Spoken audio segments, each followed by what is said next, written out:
सर्वमङ्गलमाङ्गल्यं सर्वकल्याणकारकं प्रधानं सर्वधर्माणां जैनं जयतु शासनम्। पंच परमेष्टि भगवान की जय हो। आचार्य श्री गुरुवर कुंद कुंद महाराज की जय हो। आचार्य श्री गुरुवर विद्यासागर महाराज की जय हो। भगवान पार्श्वनाथ स्वामी की केवल ज्ञान स्थली तपोदय तीर्थ में विराजमान परम पूज्य आध्यात्मिक संत तीर्थोद्धारक मुनिपुंगव श्री सुधा सागर जी महाराज की जय। श्री महासागर जी महाराज की जय। श्री निष्कंप सागर जी महाराज की जय। मुनि संघ की जय। धर्म सभा की ओर से परम पूज्य गुरुदेव के चरणों में बारंबार नमोस्तु करते हुए प्रार्थना अपनी मंगल देशना की। अभाव यदि दुनिया में नहीं हो तो सद्भाव की कीमत नहीं होती। प्यास नहीं हो तो पानी को कौन पूछता है। भूख नहीं हो तो रोटी को कौन पूछेगा। दुख नहीं हो तो सुख की याद कैसे आएगी। बुरे दिन आते हैं तो अच्छे दिनों की याद आती है। कुछ हम करने को गुजरते हैं। हम इसलिए जागरूक नहीं हैं कि हमें सुख मिल जाएगा। हम इसलिए जागरूक हैं कि हम दुख से बच जाएंगे। सबसे बड़ी जागरूकता कल प्रवचन में हमने कहा था, हम मोक्ष मार्ग में इसलिए नहीं चल रहे कि मोक्ष मार्ग का सुख मुझे मालूम है। हम इसलिए चल रहे हैं कि हम दुख से छुटकारा हम पा जाएंगे, क्योंकि दुख हमें मालूम है। हमें नहीं मालूम कि सेल्फास खाने से हमें क्या दुख मिलेगा, लेकिन हमने दुख को देख करके उसको छोड़ दिया। निषेध से विधि की तरफ बढ़ते हैं अपन। हे उपादेय की कीमत बढ़ा देता है। क्लास में फेल होने वाला विद्यार्थी पास होने की इज्जत बढ़ा देता है। गरीब अमीर की इज्जत बढ़ा देता है। अज्ञानी ज्ञानी की इज्जत बढ़ा देता है। डाकू साधु की इज्जत बढ़ा देता है। संसारी व्यक्ति भगवान की इज्जत बढ़ा देता है। यदि सारे लोग अमीर हो जाएं तो अमीर की इज्जत का कोई मूल्यांकन नहीं रहेगा। कभी अमीर अमीर की इज्जत नहीं करता। गरीब हैं इसलिए अमीर की इज्जत है। भगवान कभी भगवान की इज्जत नहीं करते। भगवान कभी भगवान का आराधना नहीं करते। भगवान कभी भगवान का गुणानुवाद नहीं करते। भगवान कभी भगवान की पूजा नहीं करते। भक्त हैं सो भगवान की पूजा है। भक्त हैं तो भगवान की प्रशंसा है। भक्त हैं तो भगवान की इज्जत है सारे जगत में। वो कितनी भी ऊंचाई पे हो जाए, लेकिन ऊंचाई को आंकेगा कौन। बराबरी करने वाला कोई ऊंचाई को नहीं आंकता। आकाश में रहने वाले ज्योतिष मंडल से कहें बराबरी पे कि सूर्य बहुत ऊंचा है, नहीं। उपमा दी जाएगी मनुष्य की कि जमीन पर रहने वाला मनुष्य सूर्य और चंद्रमा को छूना चाहता है।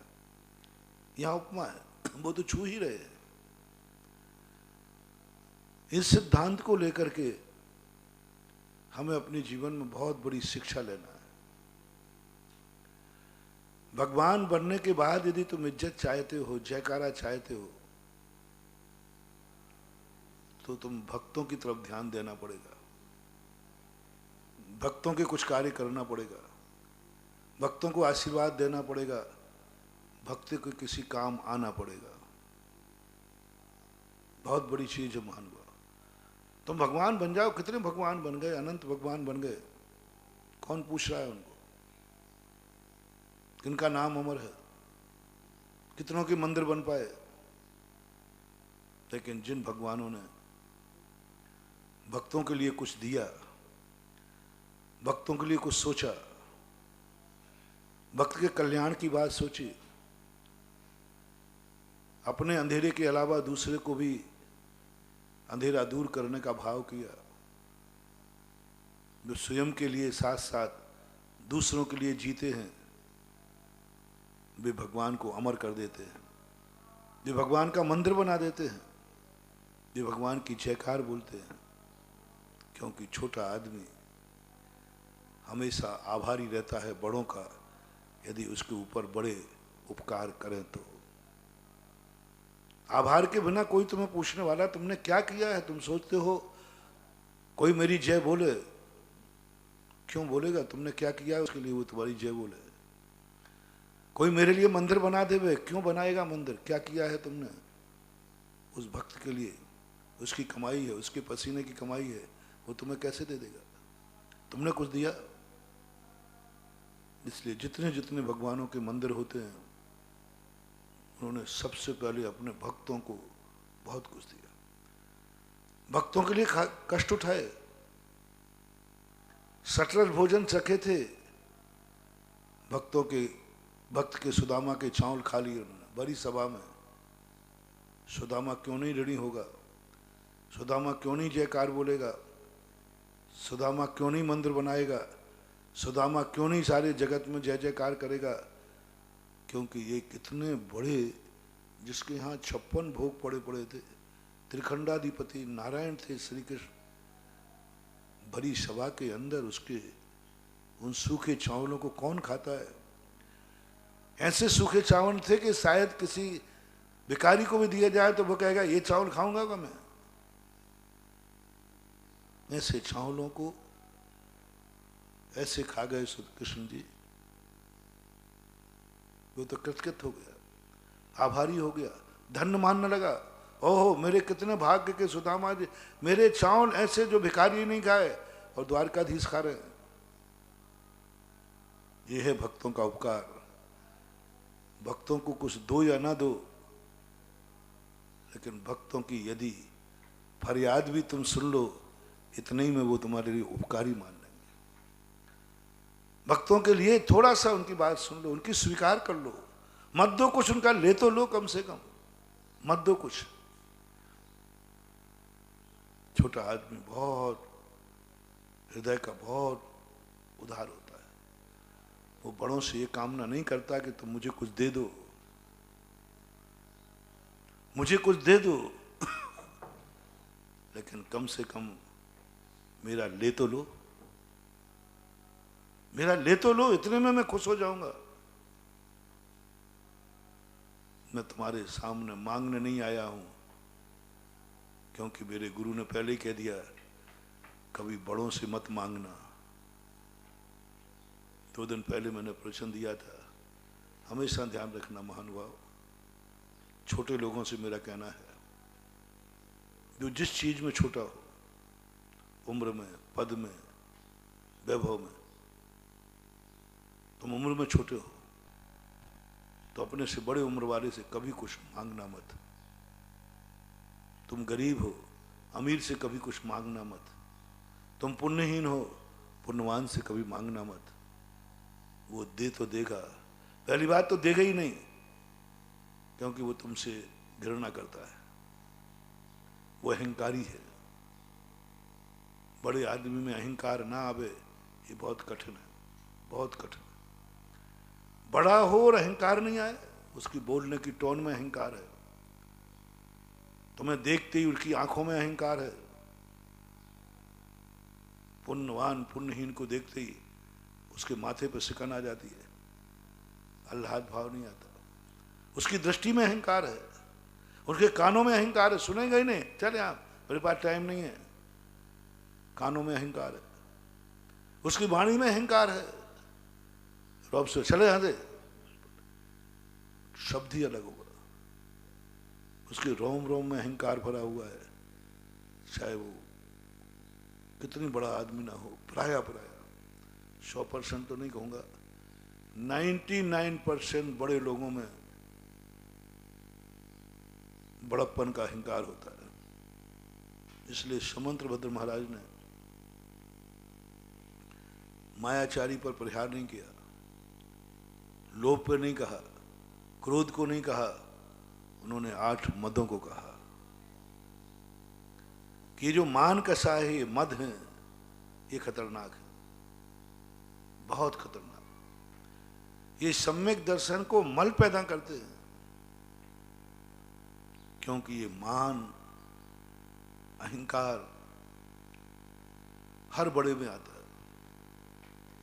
एक भिखारी को यदि 2 रोटी मिले और दूसरे भिखारी को 4 मिल जाएं तो बड़ा अहंकार आता है। एक बालक को प्लास्टिक की 5 रुपए की गाड़ी खरीद के दे दो, वो अपने दोस्तों के साथ अहंकार कर गया, तेरे बाप ने कुछ नहीं किया, मेरे पास गाड़ी है। उसको उतना ही अहंकार आ रहा है जो गाड़ी वाले को आता है। ये स्थितियां हम नियम से समझना, आप ये निश्चित समझ के चलना। एक सूत्र बनाना 99% कहा है, जो बड़े आदमी होते हैं उनके अंदर सबसे बड़ा वीक पॉइंट होता है अहंकार। उनकी आंखें अहंकारी हो जाती हैं, वे अपने से पुण्यहीन को बहुत बुरी अहंकारी दृष्टि से देखते हैं। उनकी नजर देखना कैसे है, ऐसे देखेंगे जैसे कि बिल्कुल वो तुम्हारी बात सुनेंगे नहीं, सुनेंगे कि समय भी उनके ऐसे कान अहंकारी, उनकी वाणी अहंकारी, उनके हाथ अहंकारी, उनका पैर अहंकारी। इसलिए मेरा कहना है, थोड़े दुख और उठा लेना, थोड़े कष्ट और उठा लेना, अपने बड़ों से कुछ मांगना नहीं, अपेक्षा नहीं रखना,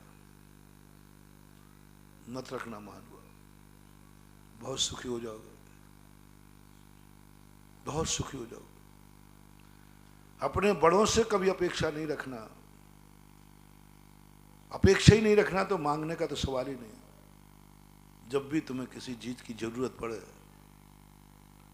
तुम पहले ये देख लेना, ये हमसे बड़ा तो नहीं है, हमसे अधिक पुण्यवान तो नहीं है, हमसे अधिक शक्तिमान तो नहीं है, हमसे अधिक ज्ञानी तो नहीं है, अपने से अंदर तपस्वी तो नहीं है, अपने से अंदर अधिक तो रिद्धि नहीं है।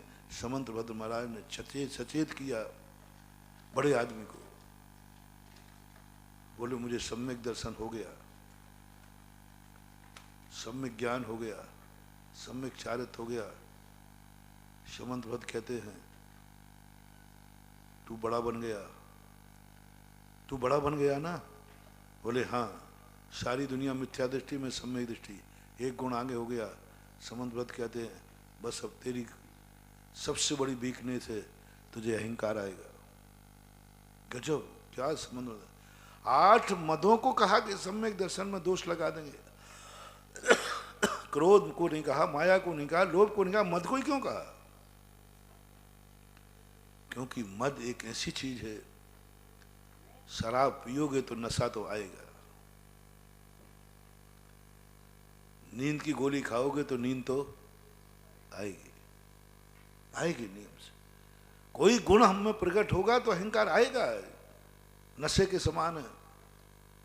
यदि कोई अबुद्धि पूर्वक तुम्हें नशा, तुमने नशा नहीं, शराब नहीं पी, लेकिन पिला दे तो भी झूमने लग जाओगे, आएगा। ऐसे ही जब जब तुम में कोई चीज नहीं आएगी जो दूसरों में नहीं है, आप फीलिंग करना महानुभाव। समंतभद्र महाराज झूठे नहीं हो सकते, उनका अनुभव झूठा नहीं हो सकता। अब कितना भी छुपाने का प्रयास करें, लेकिन मद आएगा, आएगा। श्रावक के सामने मुनि को मद आ सकता है, मिथ्या दृष्टि के सामने सम्यक दृष्टि को मद आ सकता है। जो मैंने कहा भी, 1 रोटी किसी को मिली है, एक भिखारी को 2 रोटी मिली, उसको मद आ सकता, मैं पुण्यवान हूं, मुझे आज 2 रोटी मिली। तो समंतभद्र महाराज ने, यदि तुमने मद को जीत लिया तो तुम्हारा सम्यक दर्शन निर्मल है। ये उंगलियों पर गिरने लायक सम्यक दृष्टि क्यों कहे? मुझे समझ में नहीं आता कि भगवान अरहंत भेद को मानने वाले 2-4 ही हैं। उंगलियों पर गिरने कितने हैं, भीड़ है, मंदिर भरे पड़े। गुरु को मानने वाले मुनि भक्त कितने हैं? हजारों, लाखों, करोड़ों हैं। कोई कमी नहीं महानुभाव, मुनियों की कोई कमी। और उधर कह रहे हैं कि देवसाद गुरु को मानने वाला सम्यक दृष्टि, देवसाद गुरु को मानने वाले कितने हैं? लाखों में है, लाखों, करोड़ों में संख्या है। शास्त्र को मानने वाले भी लाखों हैं। फिर ये क्यों कह रहे हैं? अपन देख लो मंदिरों में कितने लोग आ रहे, तीर्थ यात्रा पे कितने आ रहे, बिजोलिया से लगा लो कितने लोग। लॉकडाउन नहीं था तो कम से कम एक चतुर्मास में 1 लाख लोग तो हो जाते सब मिला करके, इतने तो हो ही जाते। तो इतने क्या मिथ्या दृष्टि है? देव श्रद्धा से आ रहा है, भक्ति से आ रहा है। जब खोजने में पता चला ये तो सब ठीक है महाराज, लेकिन क्या ये मद से रहित हैं? ये मद जो है इनके सम्यक दर्शन को मलिन कर रहा है। जो सम्यक दर्शन की आनंद की अनुभूति होना चाहिए वो नहीं आ रही, क्योंकि मद भरा हुआ है। और मद आएगा आएगा। जिसको थोड़ा ही सा तत्वार सूत्र का अच्छा उच्चारण आ जाए ना, वो उसके सामने गलत पड़े तो इडियट कुछ आता था।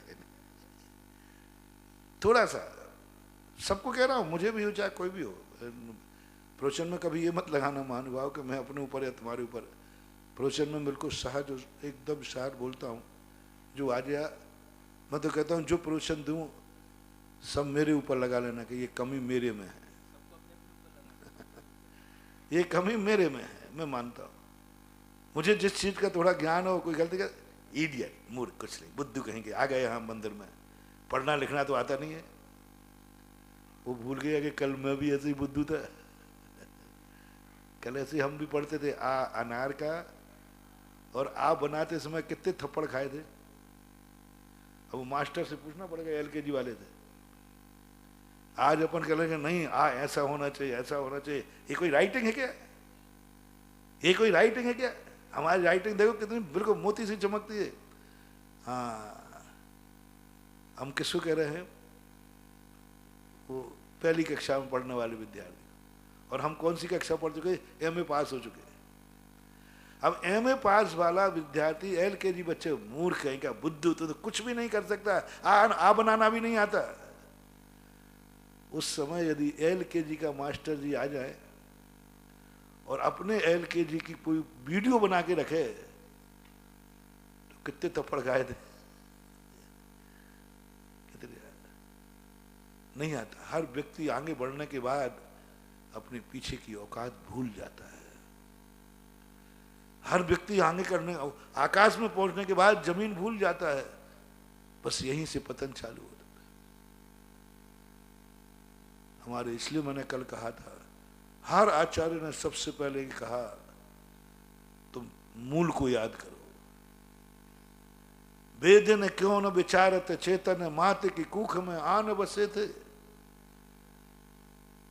उरद श्वास लगे निशिवासर, रंच उशासन खोतर से थे। आज भये तुम जोवन के वश, भूल गए कित से निकसे थे। अब बोलो क्या याद दिलाई? एक जवान को, एक व्यसनी को, एक लंपटी को कहा किस पर मर रहा है तो धर्म छोड़ रहा है। वेद ने क्यों न विचारत चेतन, मात की कुख में आन बसे थे। कितना बड़ा सवैया कहा उन्होंने। अब कौन सी याद दिला जो हमें याद भी नहीं है? ये गर्भ के दिन याद दिला रहे हैं जो हमें याद भी नहीं है, पता भी नहीं है। हाँ, वो याद तुझे जवानी का नशा उतार पाएगा। वैसे हम लाख समझाएं तो नहीं उतरेंगे। वो स्मृति तुम्हें आ जाए तो जवानी का नशा उतर जाए, इंद्रियों पे कंट्रोल हो जाए, मन कंट्रोल हो सकता है। क्योंकि अतीत की औकात जब आ जाती है व्यक्ति को तो एक बसर उसे सोचना पड़ता है, सोचना पड़ता है। और हर व्यक्ति की ये सबसे बड़ा वीक पॉइंट, आगे बढ़ा उसको कुछ मिला, पीछे को भूल जाना। भाई यही दुर्जन की पहचान है। दुर्जन की पहचान यही है, आगे वाला बढ़ने के बाद उसको कुछ मिल जाए, पीछे वाले को भूल जाता है। और सज्जन की पहचान यही है, कृतुपकारम न विस्मरन्ति साधवा। वो अतीत को कभी भूलते नहीं है, याद रखते, याद रखते हैं, हमेशा याद रखते हैं। अतीत की औकात याद रखते। वो आता है ना जो अच्छे लोग होते हैं, अहंकार को कैसे जीतो। तुम्हें कुछ प्राप्त होगा तो अहंकार तो आएगा ही आएगा। लाख उपाय करो, चाहे तुम मुनि बन जाओ, किसी भी क्षेत्र में थोड़ा अहंकार तो, उम्र का बड़ा हो जाए तो आ जाता है। तू मेरे सामने का लगता क्या कल का पैदा है, ध्यान रखना। तू अभी है क्या होता है जो भी अभी लंगोट तो पहन के जानता नहीं। ये बड़े लोग कहते हैं अक्सर, अभी तुझे अंडरवियर पहनना नहीं आया और तू मेरे मुंह लग रहा है, तू समझता क्या है। हाँ, महाराज को भी आ सकता है। तुम लगता क्या है, तुम तो जब भाई तो उसके पहले हमारी दीक्षा है। ले साहब आ गया, अरे भाई साहब आएगा आएगा। इस नशे को उतारने का मात्र एक तरीका है, कल हम कहां थे उसको याद कर लो। कल हम क्या थे उसको याद करो। कल जैसे याद आएगा हमें औकात आएगी। एक उदाहरण आता है, एक बहुत बड़ा सेठ था, बहुत बड़ा सेठ, अपरंपार धन दौलत। एक दिन चोर घुसे, चोर ने कहा चाबी लाओ सेठ जी। सेठ जी जानते कि चोर को चाबी, चोर आ गया तो चाबी दे देना चाहिए। दो व्यक्ति मूर्ख होते हैं, चोर घर में घुसने के बाद चाबी नहीं देते हैं, ये मूर्ख है। अपराध करने के बाद जो अदालत में कबूल नहीं करते, ये मूर्ख है। रिमांडर की मार बेफालतू खाते हैं। कोई अब पकड़े गए साहब, अब पकड़े गए, पकड़े जाने के बाद रिमांडर की मार खाना मूर्खों का काम है। सीधा अदालत में कह दो हाँ साहब किया, ये वो तो थाने में कहोगे, यहाँ कहोगे। इसी प्रकार चोर घर में घुटने के बाद चाबी छुपाना, अपने प्राणों को संकट में डालना है। तो सेठ समझदार था, उन्होंने कहा साहब दे रहा हूँ। उसमें से निकाल कर पूरी चाबी दे दी, एक चाबी निकाली। बोले साहब ये आपके काम की नहीं है। चोर ने समझा कि ये बदमाश है, वही चाबी है सही। नहीं साहब आपके काम की है, इनको लगा लीजिए, आपको सब मिल जाएगा। बोले नहीं वो चाहिए जो तुम्हें निकाल रही है। उसने कहा साहब ये तो नहीं दूंगा, ये तुम्हारे काम की नहीं। चोर ने समझा माल इसी में, उसकी उंगलियां खींच करके तोड़ दी उंगलियां, चाबी ले ली। और चोर ने वहीं जाके, क्योंकि अभाव आकर्षण का कारण बनता है,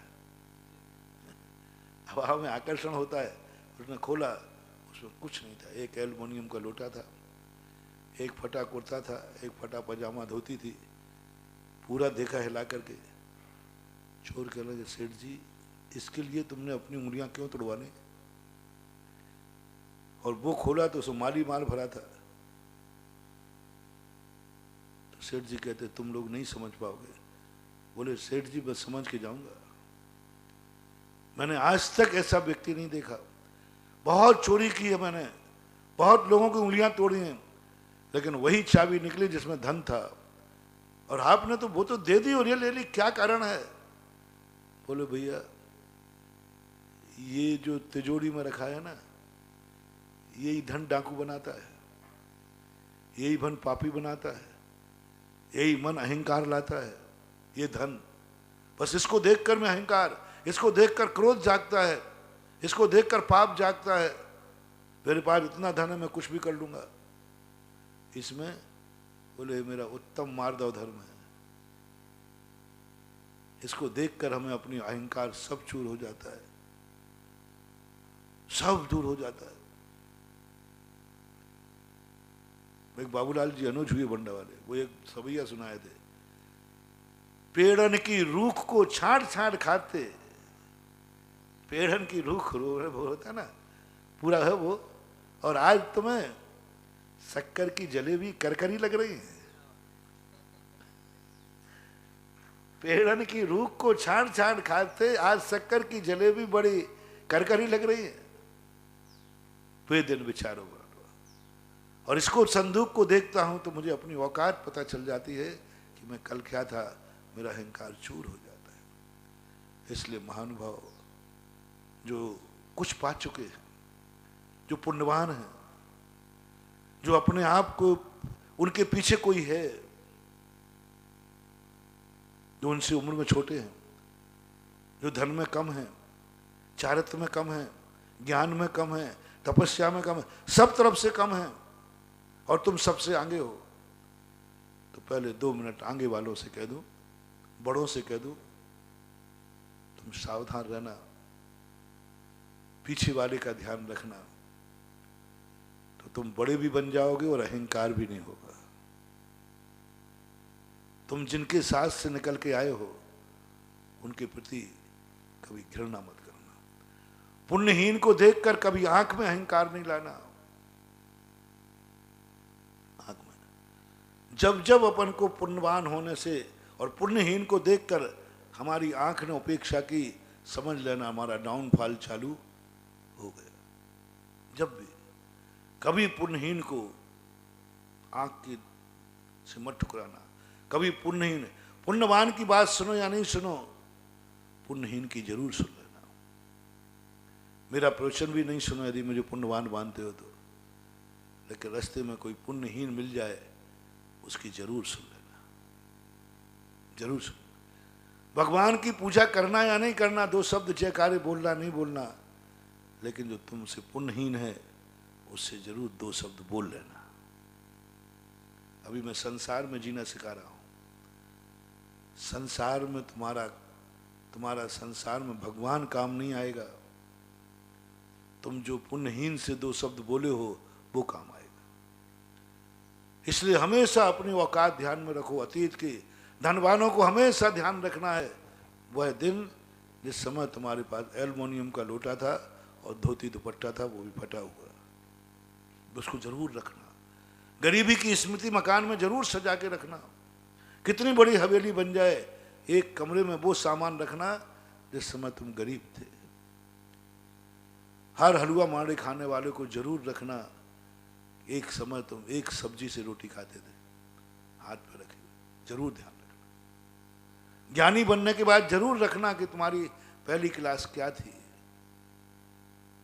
तुम कैसे ज्ञानी बन पाए, तुम भी कितने बुद्धू थे, सब में याद कर। और ये याद करना। अब मैं कह रहा हूं, अपनी तो प्रसंग दूसरा चल रहा है अभाव में। अब पुण्यहीनों से मेरा कहना है, बहुत करुणा दया करके कह रहा हूं, कभी तुम्हें किसी चीज की जरूरत पड़े तो पुण्यवान की तरफ मत देखना। पुण्यवान से दया की याचना मत करना। पुण्यवान से कभी अपेक्षा मत करना, वो एक धक्का और दे देगा। 90% 100% नहीं कह रहा हूं, 90% से कभी अपेक्षा मत करना पुण्यवान से। मन से निकाल दो, हम कभी पुण्यवान से अपेक्षा नहीं करेंगे, क्योंकि पुण्यवानों में अहंकार देखा जाता है और अहंकारी व्यक्ति तुम्हें कुचल देगा पैर से। उसके पास तुम्हारे मान अपमान का कोई भी सवाल नहीं है। बड़ा आदमी है, वो ये नहीं देखेगा इसका भी कोई मान है। एक नौकरानी से, नौकरानी कभी अपने मालकिन से कोई अपेक्षा ना करे, वो नहीं देख पाएगी कि ये भी किसी की माँ है। क्या व्यवहार होता है नौकरों का। आपके यहाँ रसोईयन बनाने वाली होती है, आपने बेटे को क्या क्या बनवा लेती हैं उस रसोईयन से, नौकरानी से। एक एग्जाम्पल दे रहा हूँ, सारे संसार के सेठ अपनी औकात देख लें। अपने बेटे के लिए तुमने क्या क्या बनवा लिया। आज जन्मदिन था, क्योंकि वो तुम्हारा बेटा है, उससे कहा ये मिठाई बनाओ, ये मिठाई बनाओ, सब बना दिया, 10 प्रकार का व्यंजन बनाया। शाम को जब घर जाने लगी वो रसोईयन, तो उसको उस आइटम में से मिलेगा कि कल की बासी रोटी मिलेगी। उसको तो वही नसीब है ना, बासी रोटी।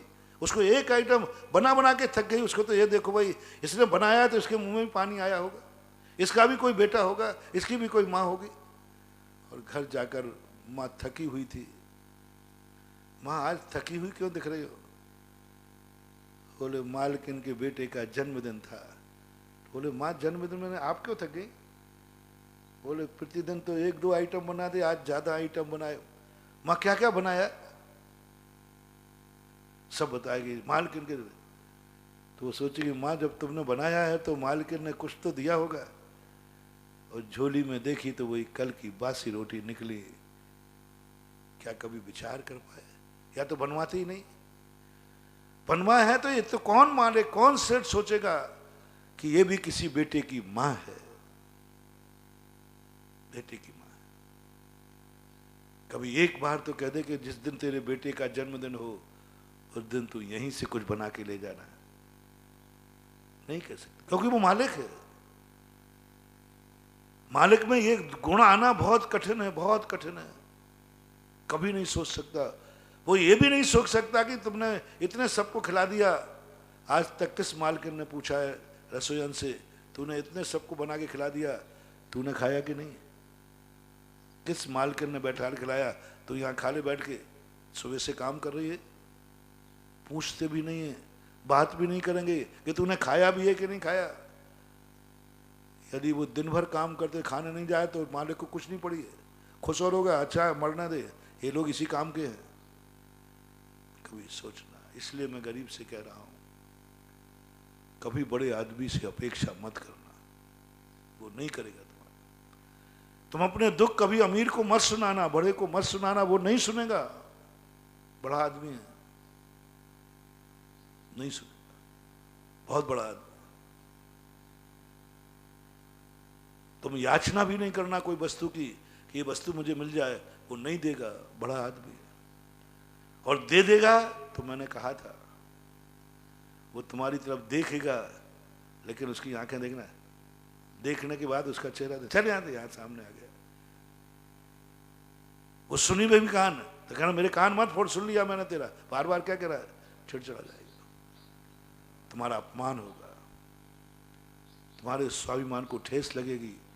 बड़ा आदमी छोटों का सम्मान करके जानता नहीं है, जानता नहीं। उसको तो जब अकल आती है जब उसके सामने कोई बड़ा आ जाए। कहते ना ऊंट को कब अकल आती है, जब वो पहाड़ के नीचे जाता है। अंततः ऊंट कहता मैं तो बड़ा आदमी। उनके मन में नहीं आएगा तुम्हारे प्रति, कुछ भी नहीं आएगा, तुमसे बोलना पसंद नहीं करेंगे, तुम्हारे साथ रहना पसंद नहीं करेंगे, तुम उनके साथ खड़े हो जाओगे, वो तुमसे दूर भागने का प्रयास करेंगे। पुण्यहीन के साथ पुण्यवान कभी तुम्हें पसंद कर ही नहीं सकता, असंभव। 100% नहीं, 99%। 99% जो बड़े हैं, पुण्यहीन पुण्यवान हैं, वे कभी अपने पुण्यहीन को चाहेंगे ही नहीं। पुण्यवान क्या पुण्यहीन से शादी कर लेगा? पुण्यवान पुण्यहीन को दोस्त बनाएगा क्या, रिश्तेदार बनाएगा? सवाल ही नहीं उठता। सबसे पहले रिश्तेदार बनाते समय देखते हो, यदि उसके पास मकान नहीं, लड़का बहुत अच्छा है और तुम्हारे पास मकान है, जिसके पास मकान है क्या वो अपनी बेटी उसको दे सकता है जिसके पास मकान भी नहीं है? आप लोग थोड़ा शेयर करना मुझे। आपके पास मकान है लेकिन बेटी को जाके मकान नहीं है उसके पास,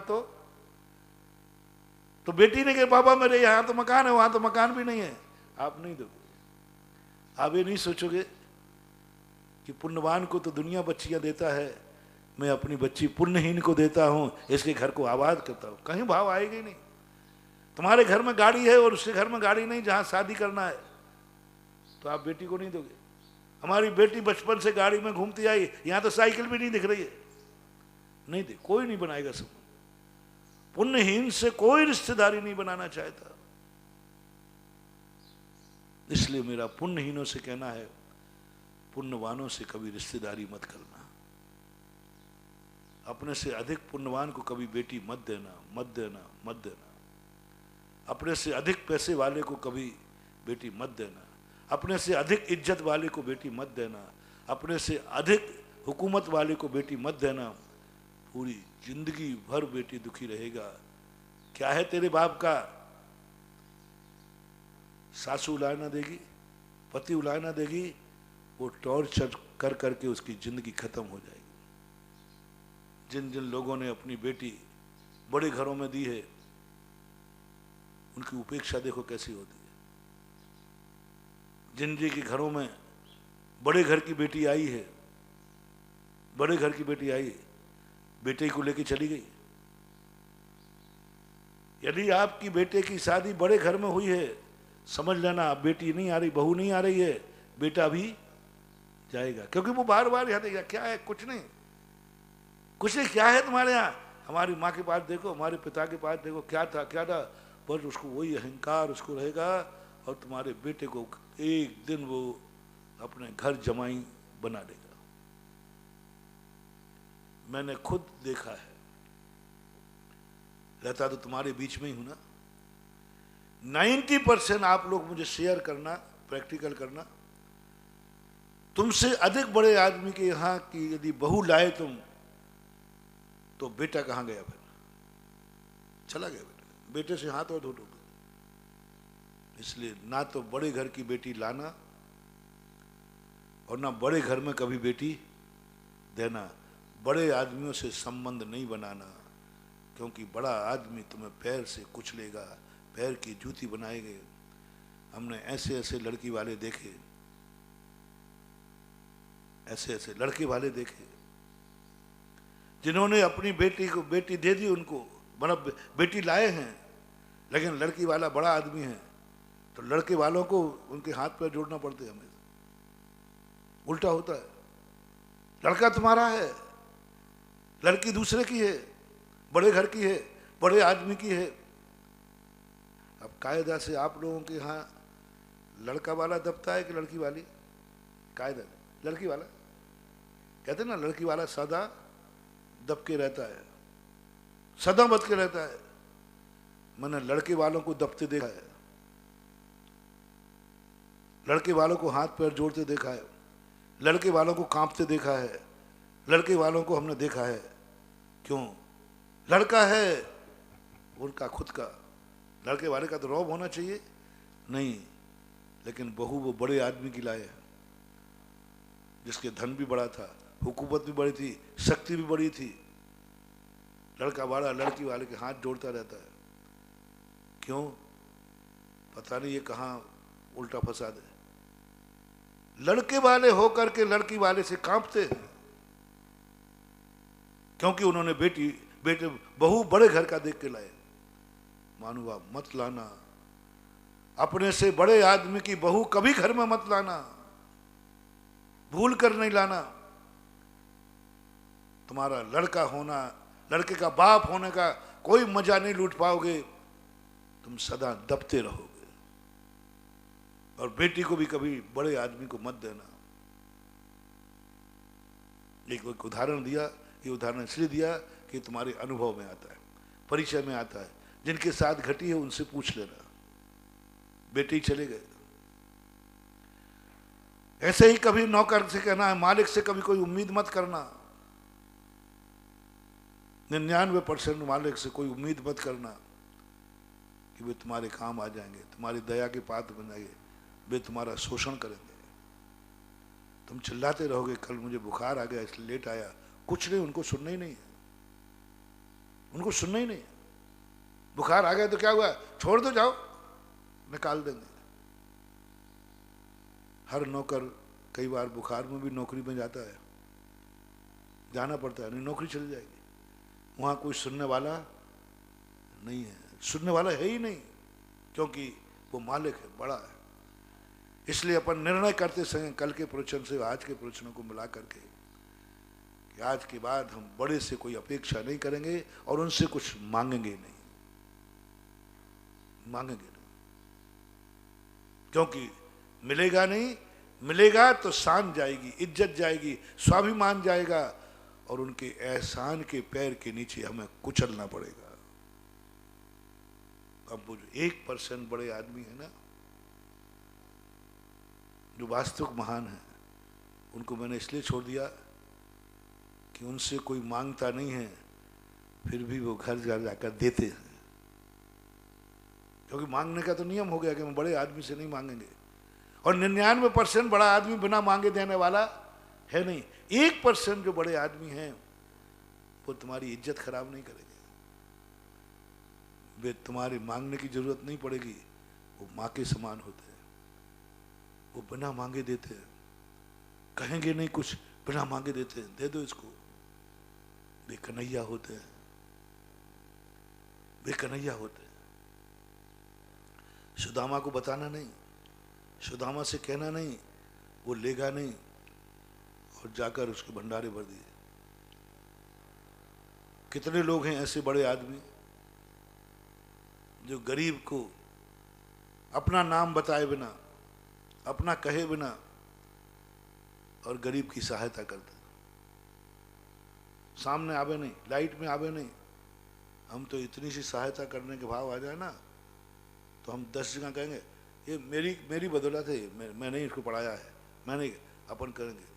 ये बड़ा आदमी नहीं, ये जब जब तुम्हारे ऊपर कोई उपकार करके, ये भी ध्यान रखना महानुभाव, जब कोई उपकार करके तुम्हें बाद में उल्हाए ना देवे, समझ लेना उसने उपकार नहीं किया है, उसने तुम्हें अपनी पैर की जूती बनाने का प्रयास किया है। उसने इसी उल्हाने के लिए तो दिया थी सहायता। जब जब कोई व्यक्ति पे तुमने उपकार किया, किसी ने तुम्हारे ऊपर उपकार किया, यदि जिंदगी में वो उल्हाए ना दे देवे, एक बार भी कह देवे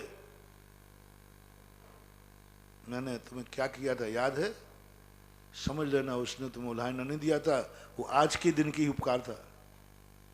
आज के दिन के लिए उपकार था, जिससे ये बोलेगा, मैं कभी कहूंगा क्या बात करते हो, मैंने तुम्हारे साथ क्या किया है। जब भी कोई बड़ा आदमी, कोई भी आदमी कोई भी उपकार करे और तुम्हें उल्हाना दे देवे, मैंने तुम्हारे साथ क्या नहीं किया, उसी समय समझ लेना इसने उपकार नहीं किया था, इसने मुझे अपना दास बनाने, ब्लैक मेलिंग जिसे बोलते हैं अपन, ब्लैक मेलिंग इसे बोलते, ब्लैक मेलिंग किया है उसने मेरी, कुछ नहीं किया। ब्लैक उपकार करने वाले तो बहुत हैं दुनिया में, बड़े आदमी बहुत हैं दुनिया में, लेकिन सब ब्लैक मेलिंग करते हैं। वो कन्हैया बताओ जिसने सब कुछ दे दिया, सुदामा को पता नहीं, सुदामा की पत्नी को पता नहीं, घर बन गया, धन दौलत बन गया, तिजोरी भर गई, लेने वाले को पता नहीं है ये सब क्या हो रहा है। वहां पहुंचाया तो वो किस ला रहे हो, बोले सुदामा जी भेज रहे हैं, कृष्ण जी ने सुदामा जी को भेंटे दिए। और जब सुदामा लौट के आए तो बोले मुझे तो पता ही नहीं कि तुम्हारे पास है, मैं तो ये आया कि तू तो मरी मिलेगी, क्योंकि इतने दिन से भूखी थी और मैं वहां मस्तौर हो गया। 7 दिन लग गए सुदामा के लिए। अब उन्हें ये भी भूल गए वो कि पत्नी के बच्चों का क्या हो रहा होगा। तो मैं तो सोच रहा था कि तू मर गई होगी, तू तो यहाँ ठाट से खा रही पी रही, और ये झोपड़ी महल क्या हो गया, ये मामला क्या है, कौन दे गया है तुम्हें। बोले कौन दे गया, तुम्ही ने तो भेजा है। बोले मैंने भेजा, मैंने भेजा, मैंने तो कुछ भेजा ही नहीं। तो तुमने कुछ मांगा नहीं उनसे। बोले नहीं। तुमने कुछ कहा नहीं था जो मैंने तुम्हें बताया था। बोले नहीं, मैंने तो हाव भाव भी व्यक्त नहीं किए। सुदामा उसी समय स्तब्ध हो जाते हैं। आज मुझे गर्व है कि मैं किसी बड़े आदमी के दरवाजे गया था मांगने, लेकिन मांगा नहीं। गया था लेने पर लेने का भाव किया नहीं, डर गया ये क्या देंगे हमारे लिए। उसको तो यही डर लग रहा था कि इस महलों में मुझे प्रवेश भी मिलेगा कि नहीं मिलेगा। वो तो यही डर रहा था, इतने बड़े द्वारकाधीश मुझे कैसे जाना देंगे। वो कहते हैं ना, गाना गाते, दरवाजे पर सुदामा खड़ा है, कन्हैया से कह दो, अरे द्वारपालो कन्हैया से कहना तुम्हारा सुदामा द्वारे पे खड़ा है। उसको तो उम्मीद नहीं थी, उसको तो उम्मीद नहीं थी ना तन पे ना कपड़ा, पूरा बोला वर्णन है उसको पूरा, ना तन पे कपड़ा है, ना पैरों में जूते हैं, ना बाल, कुछ नहीं है, पूरा ग्राम ऐसा सुदामा खड़ा है। सुदामा ने सोचा क्यों अपन अमीर बन गए, क्या दुर्दशा का वर्णन किया सुदामा। ऐसे सुदामा है, द्वारपालो सुदामा की हालत का वर्णन करना, नहीं तो वो पहले से बता देना कौन सुदामा आया है, नहीं तो वे किसी और सुदाम अच्छे पैसे वाला आया हो ये ना समझ ले। पूरा वर्णन वो गाना बहुत अच्छा गाना है। एक एक चलिया, तन पे कपड़ा नहीं है, पैरों में जूते नहीं, कुछ भी नहीं है, ऐसा सुदामा तुम्हारे द्वारे पे खड़ा है। सुदामा तो जानता था कि अंदर से कोई भी सुनने वाला नहीं है। अरे द्वारपालो कन्हैया से, लेकिन कन्हैया तो कन्हैया ही थे। सुदामा का नाम सुनते ही, नाम से, पहचान से नहीं, क्योंकि जो हालत सुदामा की थी वो तो सुदामा की हालत उन्होंने कभी ऐसी देखी नहीं थी। कुछ नहीं, नाम सुदामा था। द्वारपाल से नहीं कहा लाओ अंदर। द्वारकाधीश के पास ना जाने कितने कितने बड़े आदमी, छोटे आदमी आए, एक या अंदर आने दो। कन्हैया के कान में जैसे ही सुदामा पड़ा, दौड़ पड़े, सिंहासन से उतरकर स्वयं दरवाजे लेने आए, द्वारपालों को नहीं भेजा। ऐसे बड़े आदमी कितने हैं दुनिया में? बहुत मुश्किल है, 1% मिल सकते हैं ऐसे बड़े आदमी जो गरीब को अपने दरवाजे नहीं बुलाते हैं, गरीब के दरवाजे जाकर सहायता करते हैं। यदि कोई भिखारी तुम्हारे दरवाजे खड़ा है और भीख मांगने आना पड़ा, तुम्हारे नगर का व्यक्ति को तुम्हारे दरवाजे भीख मांगना पड़ा, तो सुन लो रे कान खोल करके, तुम मालिक बड़े आदमी नहीं हो, तुम मालिक हो, तुम हिटलर हो, तुम सिकंदर हो, तुम कंस हो, तुम रावण हो। क्योंकि पुण्यहीन तुम्हारे दरवाजे खड़ा है, पुण्यहीन तुम्हारे दरवाजे सहायता करने के लिए खड़ा है, सहायता मांगने के लिए खड़ा है। पुण्यहीन तुम्हारे दरवाजे आया है और तुमने कह दिया दे दे उसको नौकर को। कभी पुण्यवान के साथ भली नौकरों से सेवा कराना। पुण्यवानों से मेरा कहना है, पुण्यहीन को कभी भी नौकर मत भेजना। पुण्यहीन से, पुण्यहीन है जो वर्णन पुण्यहीन का है। क्या दोगे तुम समय? कन्हैया स्वयं गए। आपसे मेरा कहना है, बड़े आदमियों से मेरा कहना है, यदि तुम्हारे दरवाजे कोई आ गया पुण्यहीन और उसने याचना कर ली, समझ लेना अब तुम्हारे बुरे दिन आने वाले हैं। बड़े आदमी से मेरा कहना है, अपने दरवाजे कभी पुण्यहीन को ना आ जाए। तुम्हारे दरवाजे पुण्यहीन कहीं मजबूरी में ना मांग ले। बेटा से रोटी, बेटा मां से रोटी मांग ले, समझ लेना मां के बुरे दिन आने वाले हैं। जो अपने घरों में ही व्यक्ति को मांगना पड़े, बेटे को बाप से खर्चा मांगना पड़े, या तो बेटा बुरा है या बाप के बुरे दिन आना है। सावधान रखना। बेटे को बाप से खर्चा के पैसे मांगना पड़े, समझ लेना या तो बेटा बुरा है, इसकी बुरी आदत है, और या फिर बाप के बुरे दिन आने वाले हैं। बेटा यदि अच्छा है तो अच्छा बेटा कहता है कि मैं बाप से भीख नहीं मांगूंगा। बड़े आदमियों से भीख मत लेना, इसलिए मैं कह रहा हूं, बड़े आदमियों से भीख मत लेना। मांगोगे तो वो भीख कहलाएगी, चाहे बाप क्यों ना हो। बाप से पैसा लेना, भीख मांग के मत लेना, मांग के मत लेना। तो सच्चा बाप जाने के पहले बेटे को खर्चा देके जाता है। बेटे को मांगना नहीं पड़ता। और बेटे को, बाबा आप कितने दिन के लिए जा रहे हो? इतने। तो बाबा खर्चा देके जाओ ना, गया काम से। या तो समझ लेना कि तेरी औकात पिता की दृष्टि में तू बहुत गंदा आदमी है, इसलिए बार बार खर्चा मांगना पड़ता है। और पिताजी का नहीं, मेरा बेटा तो बहुत अच्छा है, तो तुम्हारे बुरे दिन आने वाले हैं कि बेटा को खर्चा मांगना पड़ रहा है। माँ को यदि रोटी बेटे से बेटे को मांगना पड़े तो समझ लेना बेटा गंदा आदमी है, बेटे के बुरे दिन आने वाले हैं, बुरा आदमी है। माँ से रोटी मांग के खाना पड़ रही बेटे को, तो या तो बेटा बुरा है या माँ के बुरे दिन आना है, या माँ बुरी है। दो में से कोई एक बुरा है।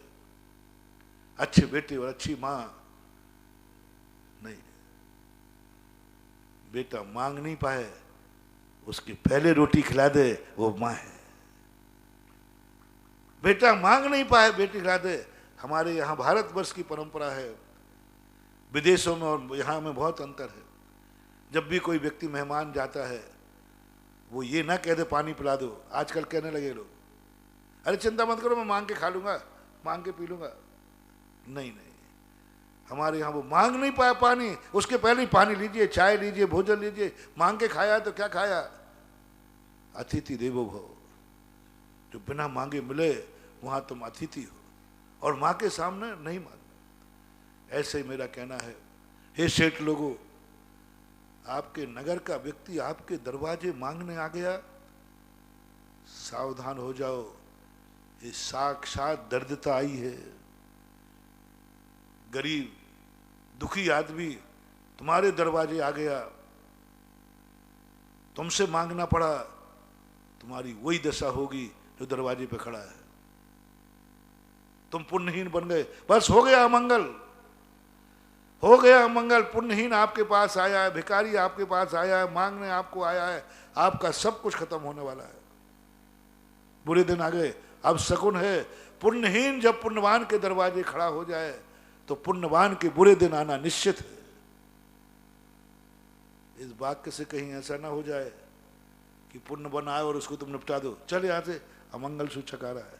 नहीं, वो बात नहीं कह रहा हूं मैं। नीति कहती है तुम कौन हो, तुम्हें अनुभूति में आया है कि मैं बड़ा आदमी हूं, तो बड़ा आदमी का लक्षण है कि पुण्यहीन मेरे पास नहीं आएगा, मैं पुण्यहीन के दरवाजे जाऊंगा। पुण्यवान यदि पुण्यहीन के कभी दरवाजे आ जाए, समझ लेना पुण्यहीन के अच्छे दिन आना है, क्योंकि अच्छा आदमी सामने खड़ा है। पुण्यवान के बुरे दिन आना है क्योंकि पुण्यहीन सामने खड़ा है। पुण्यहीन के अच्छे दिन आना है क्योंकि पुण्यवान दरवाजे खड़ा है, दरवाजे खड़ा है। जाकर के पुण्यवान आया क्यों ये मेरे दरवाजे, उस पर गुस्सा नहीं करेगा, स्वयं प्रतिक्रमण करेगा, मेरी भूल थी, मुझे शाम को घर आने के पहले मुझे गरीबों के घर जाना चाहिए। जो अच्छे अमीर आदमी होते हैं वो अपने दरवाजे कभी गरीबों को नहीं बुलाते, स्वयं जाते हैं या मंत्रियों से कहते हैं जाओ, कोई व्यक्ति अभाव में न जी रहा हो तो वो कोई आएगा, अपने आप आएगा। बोले नहीं, मंत्री लोग कहते हैं साहब जिसको जरूरत पड़ी वो अपने आप आएगा। अच्छा, राजा कहता है नहीं, आएगा नहीं, तुम वहां जाओ, वो मेरे दरवाजे मांगने नहीं आएगा, मैं उसके दरवाजे मेरी भेंट जाएगी। आकर लेना भीख है और दरवाजे पे आ जाए तो भेंट है, और राजा की भेंट जिसके पास आ जाए पोवारा है। अब देखो, मैं बड़े आदमी से अभी मना किया ना मैंने तुमसे, मांगना मत, अपेक्षा मत करना, लेकिन बड़े आदमी की कोई चीज आ जाए तो फिर तुम्हारे पोवारा है, सगुन हो गया, भेंट में आना चाहिए।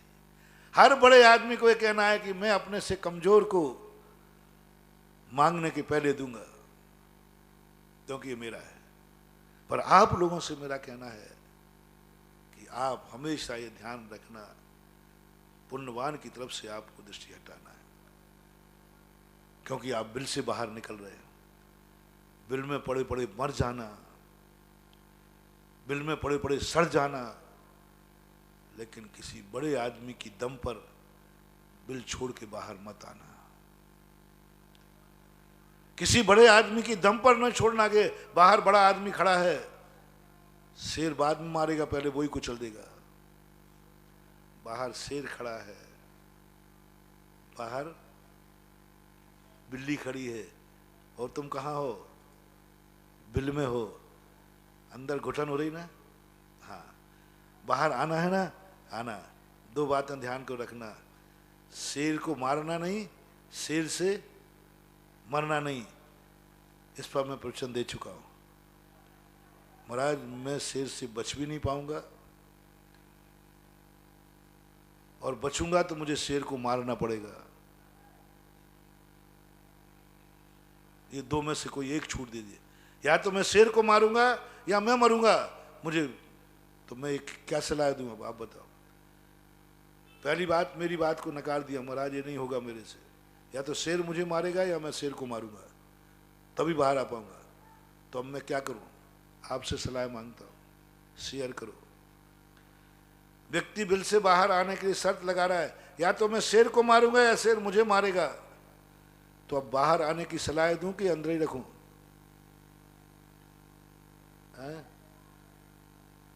तो अपन सब नियम ले लो, बिल में ही अच्छे हैं, भूमिगत है, क्योंकि मरना और मारने के बाद बाहर आने का समझदारी नहीं है। क्योंकि धर्म पृथ्वी पर रहने का अधिकार उन्हीं है जो जियो और जीने दे को सिद्ध करते हैं। मरो और मारने वालों को बिल हैं, जो मारते हैं और मरते हैं वे दुनिया में अंडरग्राउंड रहें तो उनका कल्याण है, वे पाप से बचे रहेंगे। मारेंगे सो पाप, मरेंगे सो पाप। मारेंगे तो उसकी जिंदगी बर्बाद और मरेंगे तो स्वयं की जिंदगी बर्बाद। इससे अच्छा है ना भूमिगत रहो ना। बिना मारे बिना हम अमीर नहीं बन पाएंगे। या तो मरना पड़ेगा या मारना पड़ेगा। डाकू बनूंगा, महाराज जी कोई दूसरा रास्ता नहीं है। अमीर तो बन जाऊंगा मैं, डाकू बनूंगा, दूसरे को मारूंगा या फिर मैं मरूंगा, नहीं तो बिल में रहना पड़ेगा। क्या सलाह है आपकी? बिल में ही रखें। उसने तो कह दिया डाकू बनना पड़ेगा, मारूंगा भी और मरूंगा तभी अमीर बनूंगा, इसके अलावा कोई दूसरा रास्ता नहीं है। ऐसे लोगों को कहां रखूं? बिल में ही रहे। जो लुटेंगे वो लूटेंगे, जो दुखी हैं दुखी होंगे, जो रो रहे हैं वो रुलाएंगे, जो परेशान है दूसरों को परेशान करेंगे, जो अशांत है दूसरों को अशांत करेंगे, स्वयं पुण्यहीन है दूसरे को भी पुण्यहीन बनाएंगे। ऐसे लोग होते हैं। स्वयं रोते हैं दूसरों को रुलाते हैं, स्वयं दुखी होते हैं दूसरों को दुखी करते हैं। बालक स्वयं दुखी होता है मां को दुखी करता है। पागल स्वयं दुखी होता है दूसरों को दुखी करता है। शराबी नशेड़ा स्वयं दुखी होता है और पूरे परिवार को भी दुखी कर देता है। इसलिए मेरा कहना है बिल में रहो। महाराज बिल से बाहर तो आऊंगा, घुट रहा हूं बिल में। तो मैंने कह दिया चाहे घुटो चाहे मरो, इन दो शर्तों पर आपको अनुमति नहीं दी जाएगी। मरने और मारने पर अनुमति नहीं दी जाएगी। तुम्हें जो करना हो तो करो, मैं आशीर्वाद। बाहर तो आशीर्वाद से ही निकलूंगा, भगत है। बाहर निकलूंगा तो आशीर्वाद से निकलूंगा, लेकिन ना मारूंगा ना मरूंगा ये शर्त मुझे गुरु की मंजूर नहीं है। ऐसा शिष्य फंस गया।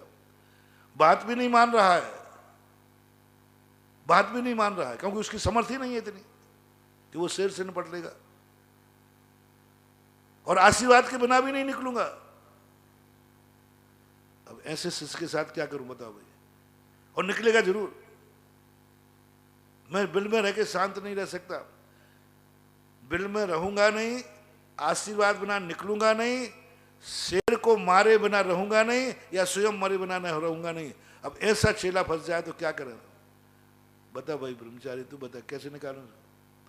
वो कह रहा बिल में तो रहूंगा नहीं, यहां मैं घुट रहा हूं, आपकी शर्त मानूंगा नहीं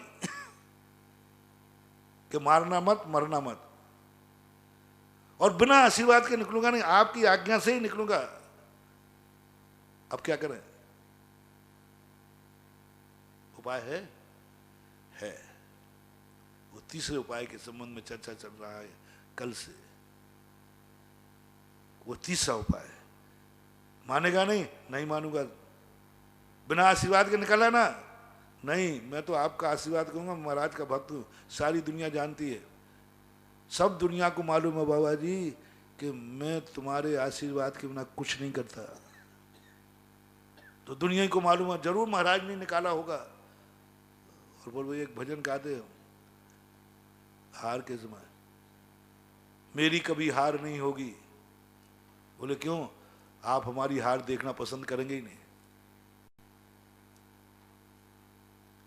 बेटा को कौन रोने देगा मां? क्योंकि बेटे पर, इसलिए आप पसंद करेंगे नहीं और दुनिया में आपका ही नाम होगा। अब एक बात कही, अब गुरु तीसरा मार्ग निकालते हैं। मार्ग नहीं है, अपवाद मार्ग। 10 नंबर ग्रेस के होते ना, गुरु कृपांक के। फेल हो गया है, लेकिन अब 10 नंबर दे रहा हूं मैं गुरु कृपांक के। मैंने पहले ही कहा था भाई पास हो जाना। गुरु जी पास में 10 नंबर की जरूरत है आपके, देता हूं। बाहर कोई तेरी सहायता करने वाला है, बाहर कोई तेरी रक्षा करने वाला है। शेर तेरे पर झपटेगा तो क्या कोई बचाने वाला है? शेर तेरे पर झपटेगा तो क्या बचाने वाला है? तू शेर को पकड़ेगा तो कोई साथ देने वाला है? अब बोल, देख मैं तीसरा रास्ता निकाल रहा हूं। है कोई ऐसी ताकत? दीवान जी तो तुम हो नहीं। दीवान जी ने जब शेर के पिंजरे में गया, मरेगा या मारेगा, बोले साहब मारूंगा तो नहीं, मैं तो जैन हूं। सारे शस्त्र रख दे। राजा ने कहा कटार लेके जा, यदि वो झपटे तो मार देना। बोले नहीं साहब, मारूंगा तो नहीं। तो फिर मरेगा। शेर के सामने एक ही नियत है, या तो मरेगा और या मारेगा। दीवान जी कहते नहीं, मैं उस गुरु का चेला हूं, मैं उस धर्म को मानने वाला हूं, ना मरूंगा ना मारूंगा। और अपन सबको मालूम है, दीवान जी भी नहीं मरे और शेर भी नहीं मरा। इतनी औकात तुम में है क्या? मंगवाऊं शेर? मंगवाऊं शेर? मेरे में तो नहीं है, मैं तो नहीं मंगवाऊंगा। तुम कहो महाराज जी पहले आप चलो आगे। नहीं नहीं, मैं तो नहीं जाऊंगा। मुझे तो मालूम है कि मारूंगा तो नहीं, लेकिन मर जाऊंगा। मारूंगा नहीं तो ये तो पक्का है, इतना तो मेरा नियम है। चाहे मर जाऊंगा, लेकिन शेर को मारने का भाव नहीं करूंगा। लेकिन इतनी दावा नहीं कर सकता मैं। ये दावा मैं कर सकता हूं कि शेर को मैं मारूंगा नहीं, मारने का भाव नहीं करूंगा। ये घोषणा तो मैं कर दूंगा, लेकिन ये घोषणा मैं नहीं कर सकता कि मैं मरूंगा नहीं। क्योंकि हमसे बड़े बड़े महाराज, सुकौशल महाराज निपट गए। हमसे बड़े बड़े महाराज सुकौशल महाराज निपट गए। सुकौशल महाराज ने मारा नहीं, लेकिन मर तो। सुकमाल महाराज निपट गए, परम भावलिंगी संत सर्वार सिद्धि में विराजमान है। उन्होंने श्यालिनी को मारा नहीं, लेकिन मर तो गए। 500 मुनि घानी में पिल गए। उसने उस राजा को मारा तो नहीं, लेकिन स्वयं तो मर गए। मैं तो उन मुनियों में हूं, मारूंगा। मैं तो उन मुनियों में हूं कि मारूंगा तो नहीं, लेकिन अभी मेरी साधना में वो अतिशय नहीं है, वो चमत्कार नहीं है, वो शक्ति नहीं है कि मैं मरूंगा भी नहीं। अब आप लोग बता दो क्या है? बिल से बाहर निकलना है, मारना नहीं, मरना नहीं। है औकात किसी में? बोलो। महाराज जी आपको मालूम नहीं है, हमारे माडलगढ़ में एक चीता है। जिस दिन से वो चीता दिखा, सौज को डंडा लेके जाते। इनने बताया कि महाराज एक लाठी लेके जाते, या तो उसको निपटाएंगे। चलो कोई बात नहीं, तीसरा रास्ता जो अपने पास आया, आओ बिल से बाहर निकाल दूंगा। पहले बताओ, इस दुनिया में तुम्हारा कोई है, सहयोगी है, रक्षक है, सेवक है, किसी की छाया है? बड़े आदमी की तरफ मत देखना। मैंने पहले इसलिए कहा, 2 दिन हो गए प्रवचन देते समय। तुम कहो कि नहीं मेरा भगवान है।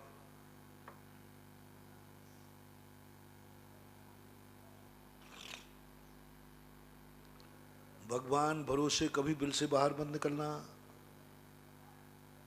कुछ नहीं, निकम्मा अष्टगुणा किंचुणा चरम देह दो सिद्धा लोयज्ञ ठिदा निच्चा उपा धब्बे संजुता। कुछ नहीं, कितने चिल्लाओगे? कुछ नहीं। अपन कहेंगे साहब मैं आपके भरोसे निकला हूं, देख रहा हूं। साहब वो शेर आ रहा है। वो कहे चिल्ला के रहा हूं, मैं देख तो रहा हूं कि शेर आ रहा है। वो खा रहा है। बोले मैं देख रहा हूं कि तुझे खा रहा है। कुछ नहीं करने वाले।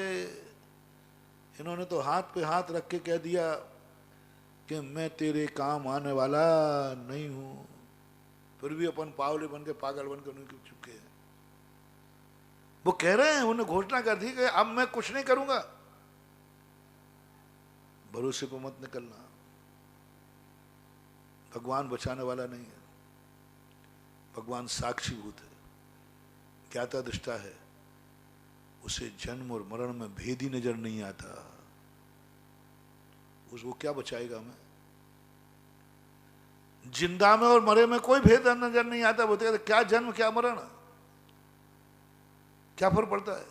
कुछ नहीं। वो तो बहुत मामला गड़बड़ है। भगवान की दृष्टि, भगवान का सोच अपने किसी काम का नहीं। अपन को तो संसार में जीना है। और वो कुछ नहीं कहेगा। वो कहेगा ठीक है, मर रहा है, खा रहा है तो खा लेने देना उसको। भूखा था, खा लिया, तुझे क्या, तेरा क्या बिगड़ गया बता दे। कार्तिकेय rinpoche की टीका में परिचयों का वर्णन आया। एक महाराज ने जाकर के क्या गजब किया। एक महाराज को किसी ने, वो तो महाराज बना था कि बहादुर बनने के बाद इज्जत मिलेगी, अच्छा भाव होगा, सब मिलेगा। वो तो एक ने गाली दे दी। उन्होंने कहा गुरुजी वो गाली दे रहा है। तो गाली दे रहा है, तेरा क्या बिगड़ा, बता कहाँ चोट लगा दी, हल्दी चूना लगाऊं? बोले चोट तो कहीं नहीं लगी, अंदर हृदय में आई है। हृदय में भी कहाँ लगी, फाड़ के दिखाऊं? गाली दी उसने, दे दी, कौन सी चोट लगी? हाँ बात तो सही है गुरुजी, आई एम सॉरी। ठीक है अब दे ले गाली, तो जितने देना है। तो उसने सोचा कि गाली का तो इस पर कोई असर ही नहीं पड़ रहा है। तो वो डंडा लेके आया, बोले मैं सिर फोड़ दूंगा। बोले गुरुजी डंडा मार रहा है। बोले मूर्ख, डंडा ही तो मार रहा है, सिर ही तो फोड़ेगा। तेरा रत्नत्रय तो नहीं ले रहा है, तेरे प्राण तो नहीं ले रहा है। अरे थप्पड़ मार दिया, प्राण तो नहीं लिए। उसने कहा इस पर थप्पड़ का कोई असर नहीं पड़ा। तो वो तलवार लेके आया, बोले मैं काट दूंगा तुझे। गुरुजी वो प्राण ले रहा है। गुरुजी तो पक्के थे। मैंने क्यों चिल्ला रहा है, प्राणी तो ले रहा है, धर्म तो नहीं ले रहा है। शरीर को ही तो मार रहा है, आत्मा को तो। तू कौन है, शरीर है कि आत्मा? मैं जड़, यह जड़ में चेतन। तू चेतन है, ज्ञानी है, अखंड आत्मा है। तुझे कोई काट नहीं सकता। ना ये अग्नि में जल सकती है, ना पानी में गल सकती है, ना तलवार से कर सकती है। तू तो वो है, फिर क्यों चिल्ला रहा है? ले साहब, ये है जैनियों के भगवानों के हाल। ये है जैनियों के भगवानों के हाल। तुम कटते रहोगे, मरते रहोगे। और कहे तू थोड़ी कटता, तू तो राजा बेटा है, तू तो अमर, अजर अमर अविनाशी है, तुझे कोई काट नहीं सकता। और जला दिया, पूरा अग्नि में फेंक दिया। भगवान इसने अग्नि में डाल दिया। बोले तू जल नहीं सकता बेटा। अब बताओ, मर गए, तो तड़प रहे, आग लगी है, और वो कह रहे तू जल नहीं सकता। द्रव्यान युक्त तो और बड़ी गजब की है। बच्चा गिर गया, घोड़ा कूद गया, तो माँ कह दिए अरे घोड़ा कूद गया, घोड़ा कूद गया, घोड़ा कूद गया। अरे घोड़ा टूट गया, घोड़ा। और वो कह रही घोड़ा कूद गया। घोड़ा टूट गया और वो कह रही है घोड़ा कूद गया। घोड़ा कहाँ कूदा भैया? इसलिए इसके भरोसे मत रहना। भगवान से अपन लेंगे, भगवान हमें देंगे, लेकिन उनसे अपेक्षा नहीं करना। गुरु से भी वो भी त्यागी है, कुछ नहीं कर सकते। बेटा था, शिष्य था, मोक्षगामी जीव थे। देखो दोनों के दोनों मोक्षगामी जीव थे। बेटे को शेरनी खा रही है, बाप खड़ा है, गुरु खड़ा है सामने, कुछ नहीं किया, कुछ नहीं किया। आंख खुली थी, बंद और कर ली। सुकौशल पर जब शेरनी ने आक्रमण मारा, अपने गुरु के साथ में थे, गुरु आगे चल रहे थे, चेला पीछे चल रहे थे। गुरु ने देख लिया कि चेले पर शेरनी झट गई, कुछ नहीं कहा, कुछ भी नहीं बोले, आंख बंद और कर ली, आंख बंद और कर ली। इसलिए गुरुओं के भरोसे मत रहना। ये तुम्हें दुखी देखकर आंख बंद और कर लेंगे, देखेंगे, हम देख ही नहीं रहे, आंख बंद कर ली। मत लेना। बहुत सारे गुरुओं को मैंने देख लिया, उनके सामने चेले चले गए, कुछ नहीं बोले, शेरनी खाती रही, एक शब्द भी नहीं बोला, एक उठा के पत्थर नहीं मारा शेरनी को। बाद में समझाया जब खा लिया पूरा, पहले नहीं समझाया। इसलिए जैन गुरुओं के हाल बहुत, इनके हाल पर जिंदगी मत छोड़ना, इनकी मर्यादा है। उनके लिए मर गया सूकर, उनके लिए मर गया सूकर। और महाराज ध्यान में बैठे, आंख बंद और कर ली। बताओ, उस सूकर को मैंने देखा, महाराज का क्या कर्तव्य था? शेर आया था महाराज को खाना, सूकर बीच में, तो कम से कम महाराज को, सूकर को तो बचाना चाहिए था, नहीं बचाया। महाराज ये गलत है। चलो मैं तुमसे पूछता हूं, राष्ट्रपति को एक आतंकवादी मारने आया, बॉडीगार्ड सामने खड़ा है, तो बॉडीगार्ड तो राष्ट्रपति को बचाने में जुट जाएगा, लेकिन राष्ट्रपति को बचने का मौका मिलेगा तो बचने का प्रयास करेगा कि बॉडीगार्ड को बचाने का प्रयास करेगा? मान लो जो राष्ट्रपति को बचने का मौका मिल रहा है, अब दो कार्य हैं उसके, या तो राष्ट्रपति बचे या बॉडीगार्ड को बचावे। तो राष्ट्रपति क्या करेगा? स्वयं बचने का भाव करेगा, चौकीदार मरे तो मरे। यही स्थिति यहां है। वो अपने आप में ध्यान में बैठ गए, उन्होंने बचाया नहीं, सूकर मर गया। शास्त्र के भी यही हाल है, जिनवाणी के भी यही हाल है, नमोकार मंत्र के भी यही हाल है। इनसे कोई अपेक्षाएं मत करना। जब इनसे अपेक्षाएं नहीं है तो महानुभाव संसार के लोग जो तुम्हारे बड़े लोग हैं उनसे तो तुम अपेक्षा करना ही मत करना। उनके भरोसे बाहर मत निकलना। बड़े आदमियों के भरोसे बाहर मत निकलना। गरीब अमीर के भरोसे ना निकले कि अमीर लोग मुझे रोटी दे देंगे, धक्का देंगे। वो 2 दिन पहले का ध्यान है, धक्का दे दिया, मर गया। वो तुम्हें गुस्से में आकर के क्या दे देंगे, बड़ी सेठानी से कोई अपेक्षा मत रखना। गुस्से में आकर के पोता लगाने वाला सिर से मारेगा, यही मारेंगे, बड़े आदमी हैं। लो, अब मेरा आपसे कहना है, आप बाहर निकल रहे हैं, क्या आपसे पुण्यहीन कोई बाहर निकला है? आपसे कमजोर व्यक्ति बाहर निकला है बिल से क्या? बस उससे बना के चलना, अधिकतम बराबरी वाले से। श्रेष्ठतम श्रेष्ठ है। इस दुनिया में जिंदा रहना है तो पुण्यहीन से बना के चलो। पुण्यहीन तुम्हारी रक्षा करेगा, सुरक्षा करेगा, तुम्हारा सहयोग करेगा और अवभाग्य मानेगा, तुम पे एहसान नहीं ला देगा, तुम्हारी सेवा करके तुम्हारा आभार मानेगा। पुण्यहीन से तुम बना के चलना, पुण्यहीन पे दया करना, ये महावीर की सबसे बड़ी पैथी थी। महावीर ने मुनि से कहा, जब तक तुम संसार में हो पुण्यहीन से बना के चलना। ये पिछी दी पुण्यहीनों के लिए दी कि पुण्यवानों के लिए? पुण्यहीन। सब कुछ अहिंसा धर्म दे दिया। अहिंसा कर देंगे, बड़े आदमी को बचाना, तुच्छ जीवों को बचाना। बोले इनसे बना के चलो, इनसे दोस्ती करो, इनका विनाश नहीं हो पाए, इनके लिए जियो, इनके लिए मरो, इनके लिए सोचो, पुण्यहीन के लिए सोचो। हर पुण्यवान के लिए मेरा कहना है कि तुमसे अधिक पुण्यवान की तरफ मत देखो। तुम्हारे पीछे कोई पुण्यहीन है क्या? तुमसे है क्या? जो जो जहां पे आगे हैं, आंखें जरूर आगे हैं, लेकिन मुड़ के पीछे देखना। संसार में रहना है तो आंखें आगे हैं। आगे आंखें तो इसलिए बनाई थी कि हमें मोक्ष जाना है, संसार को हमें नहीं देखना है। लेकिन संसार में यदि जीना है तो आंखें तो पीछे जाएंगी नहीं, तुम्हें खुद मुड़ करके पीछे देखना है। हर पुण्यवान को, हर व्यक्ति पुण्यवान को कह रहा हूं। मैंने सबसे कह दिया, कल मैंने सबको पुण्यहीन बनाया था। सब कहीं ना कहीं से पुण्यहीन हैं, किसी अपेक्षा से कम है। आज मैं सबको कहता हूं, सब अपने आप को पुण्यवान माने, सब पुण्यवान। क्योंकि जो जो दुनिया में आया है पुण्य से ही आया है। 30 जीवों से लेकर सब पुण्यात्मा प्रकृति है। अपन सब पुण्यात्मा है मानो। और शेर सामने खड़ा है, पुण्यात्मा के सामने शेर खड़ा है। आपको कौन बचाएगा? पुण्यहीन। हर पुण्यात्मा को अपना एक क्षण पुण्यहीन के संबंध में सोचना है। हर पुण्यात्मा से कह रहा हूं, हर बड़े आदमी से कह रहा हूं, हर व्यक्ति, मैंने पहले कहा सब अपन एक है। हर व्यक्ति को लेकर के एक, बस इस दुनिया में पुण्यहीन को खोजो।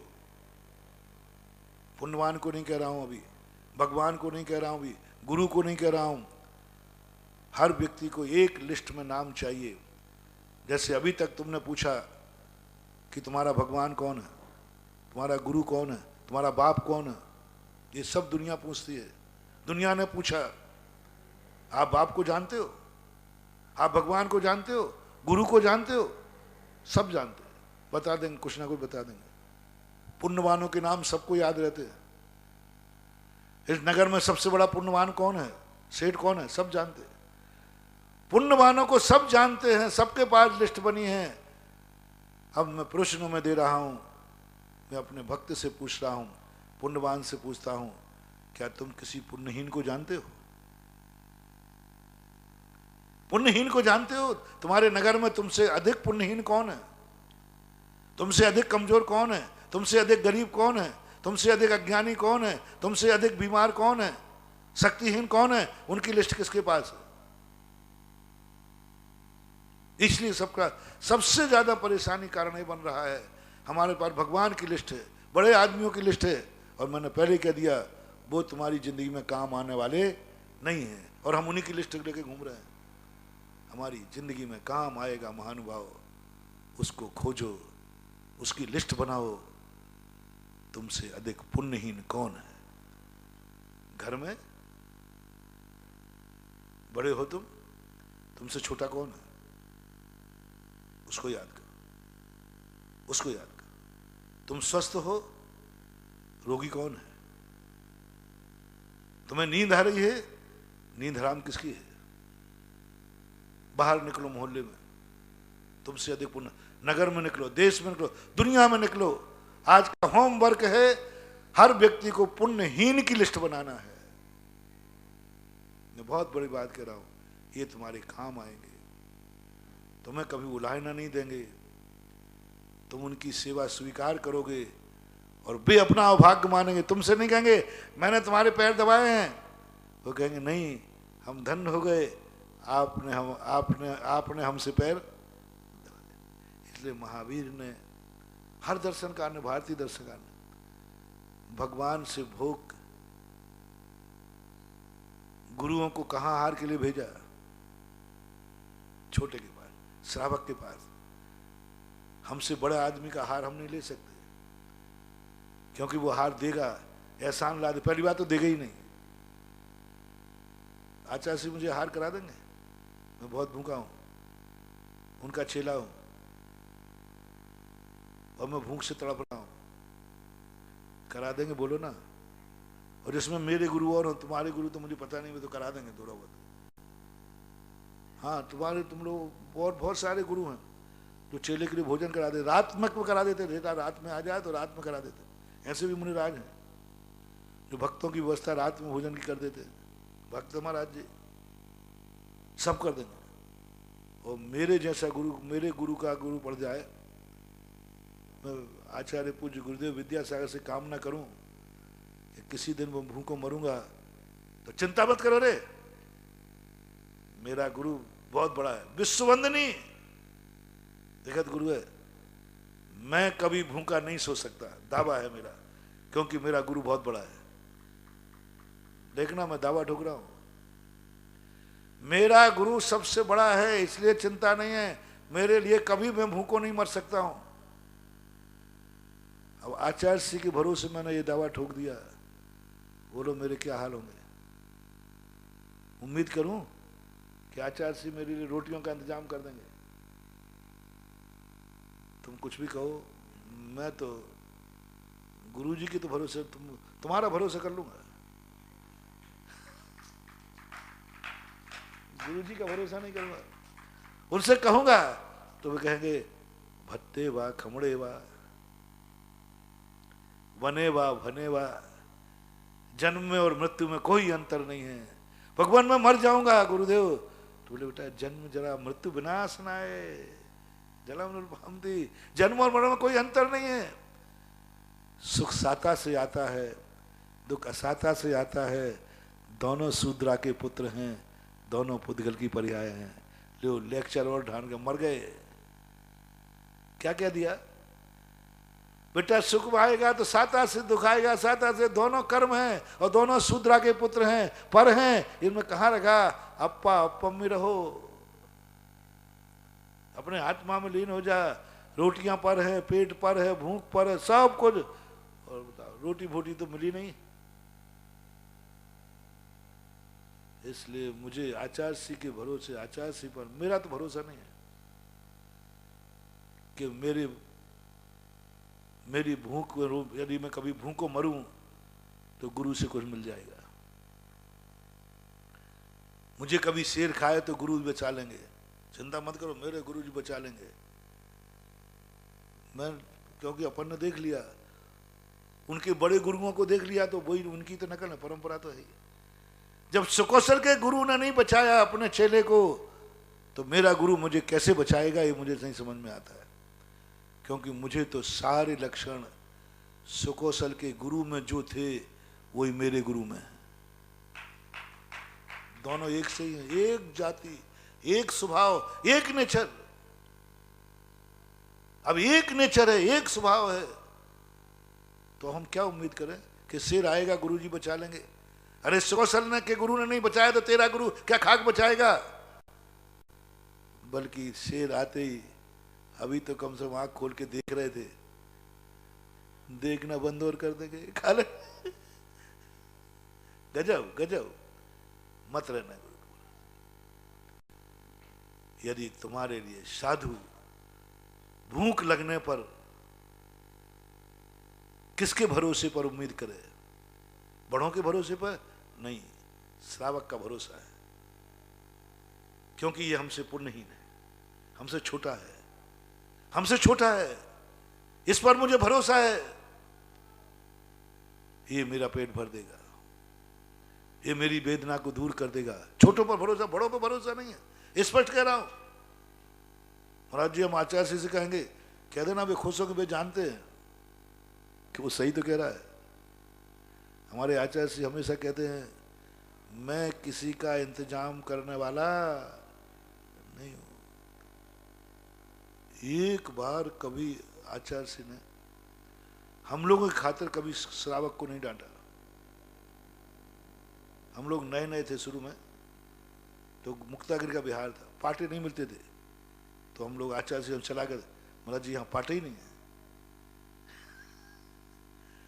हम लोग इसलिए कहते थे उनके सामने कि आचार्य जी हम लोग पक्ष श्रावक, तुम लोग क्या कर रहे हो, देखो हमारे संग के छुल्लक लोगों को कोई पाटा नहीं है, उनको डांटेगा।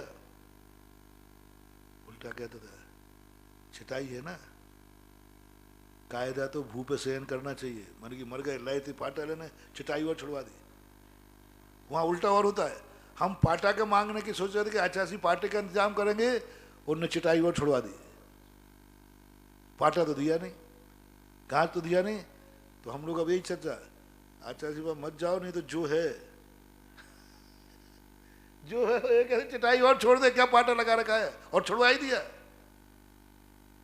कोई श्रावक से उम्मीद है कि ये पाटा ला देगा। जितनी अपेक्षा मैंने गुरु से की, गुरु महाराज पाटा नहीं है, पाटे नहीं है, पाटे की व्यवस्था ही नहीं है, तो गुरु ने तो कुछ दिया नहीं, चिटाई और छुड़वा दी।